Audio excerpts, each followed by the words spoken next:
ஒரு காலத்தில் ஒரு மலைகளின் நடுவே விரிந்த அடர்ந்த காட்டில் ஒரு பெருமைமிகு சிங்கம் வசித்தது. அதனுடைய பெயர் லியோ. லியோ மிகவும் தைரியசாலி மற்றும் நீதி படைத்தவனாக இருந்தது.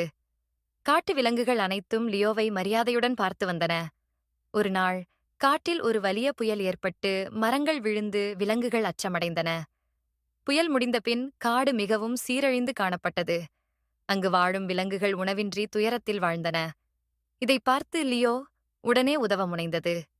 லியோ காட்டிலுள்ள அனைத்து விலங்குகளையும் ஒன்று கூடச் சொன்னது. நாம் அனைவரும் சேர்ந்து இந்த சீரழிந்த காடை மீண்டும் பசுமையாக மாற்றுவோம் என்று அறிவித்தது.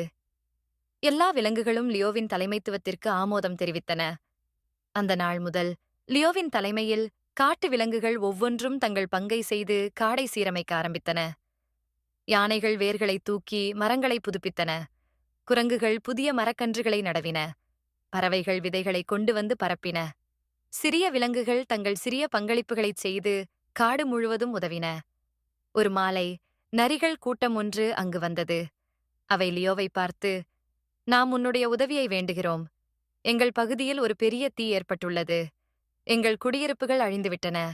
எங்கள் குடும்பங்கள் எங்கு போகும் என்று தெரியவில்லை என்றன. லியோ உடனே தீர்மானித்தது. நீங்கள் எங்கள் காடுக்குள் வந்து தற்காலிகமாக வசிக்கலாம். நாங்கள் உங்களுக்கு உதவுவது எங்கள் கடமை என்றது. நரிகள் நன்றியுடன் அங்கு வந்து சிங்கத்தின் அரவணைப்பில் தங்கின.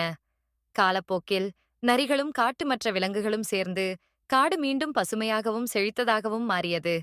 லியோவின் நீதி மற்றும் அரவணைப்பால் விலங்குகள் அனைத்தும் மகிழ்ச்சியுடன் வாழ்ந்தன. காடு ஒரு ஒற்றுமையினாலான சமுதாயமாக மாறியது.